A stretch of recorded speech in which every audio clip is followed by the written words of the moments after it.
You've done boxing. You've done all this other different stuff. Book is different. Yeah, definitely different. Well, talk about the one thing about having to write this type of book.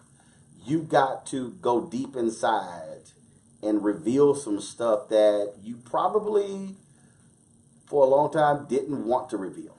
Yeah, I did. Yeah, and I went to those places.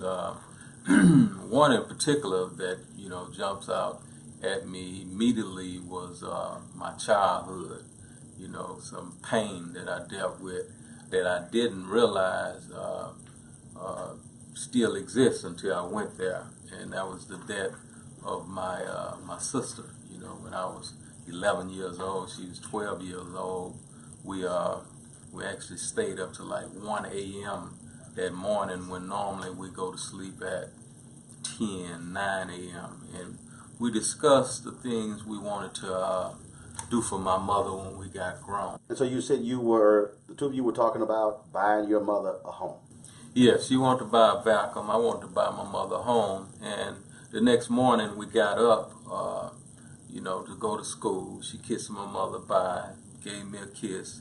And, thereafter, around 3 o'clock after I got out of school, some of the kids came walking when I was at football practice, telling me my sister had got ran over by a train. And, I didn't believe it. And more kids came saying, your sister got ran over by a train. So at that point, I ran to the tracks, and it was there that I witnessed the coat that my sister wore that day. It was, wrapped her blood and flesh was wrapped around the coat.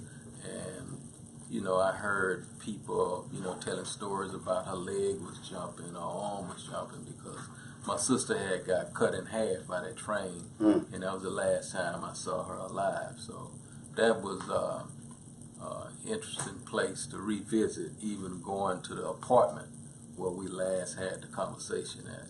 I mean, that had to be. I mean, I've interviewed lots of authors, and some have said they had to put it down and walk away because tears was rushing, and they were all of these emotions, and so was it like that for you, having to reveal all that, because it's very easy for us to suppress that stuff, sort of just block it off.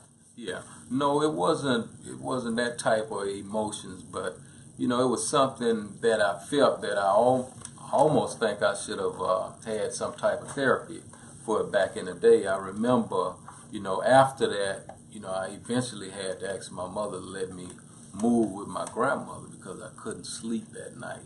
When I did sleep, I found myself dreaming about her. She coming in my dreams, which caused me to stay up all night, and eventually the next day in school, I would fall asleep all the time. So, yeah, it was a devastating effect. Doesn't that speak to the reality of, because I mean, you talk about the type of trauma in the streets. Yeah. And the reality is, look, I spent 6 years in Chicago, and when you talk about what's happening in our cities across the country, you got black kids who, whether it's a train accident, you're losing your sister, whether it's gun violence, you got kids who, by the time they turn 18, they've experienced 10, 15, 20, 30 deaths. I mean, that's PTSD. That's daily trauma they're having to live with. Yeah, I mean, that was one of many. I've experienced. I wrote about how I felt like I was going to funerals every week. You know what I mean? So I basically remember becoming scared, when I walk in a funeral because of the way people would act, want to jump in a casket, pull a body out of a casket, jump in a grave. So at the age of 7, 8 years old, witnessing so much of that, yeah, it definitely had me feeling some kind of way. All right, folks, back to our Roland Martin Unfiltered video in just one moment. Now, a word from one of our Roland Martin Unfiltered partners. You've heard me say it before, and I will say it again. Write down this website, marijuanastock.org. That's marijuanastock.org. I'm going to tell you why it matters. Legal marijuana has grown to become a $9 billion industry in roughly 6 years. Forbes magazine predicts the market will continue to grow to nearly $50 billion in the next 10 years. So whether you like it or not, legal marijuana is a growing industry, and it is only going to get bigger. Now, if you're an investor, you get it. You look for business models that are easy to understand in industries that are trending up. Our friends at Transatlantic Real Estate made their business very simple. They buy land that supports legal marijuana operations and lease it to high-paying tenants. So you are investing in the landlord of a licensed marijuana farm. Stop working so hard for your money. Let your money start working for you by investing in the legal cannabis industry. You can invest as little as $300 up to $10,000. But you can't wait. This crowdfunding opportunity is only available for a few more days. They say that you either make things happen, watch things happen, or sit around wondering what happened. Don't be the person watching and wondering. Don't let another investment boom get away from you. It's time to make something happen for you, your finances, and your family.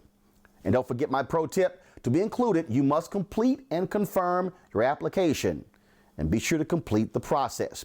Go to marijuanastock.org. That's marijuanastock.org. Get in the game, folks. Do it now before time runs out. Now back to your Roland Martin Unfiltered video.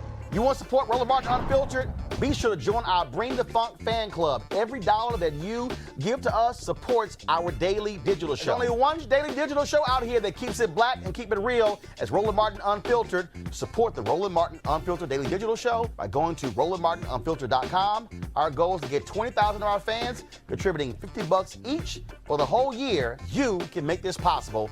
RolandMartinUnfiltered.com.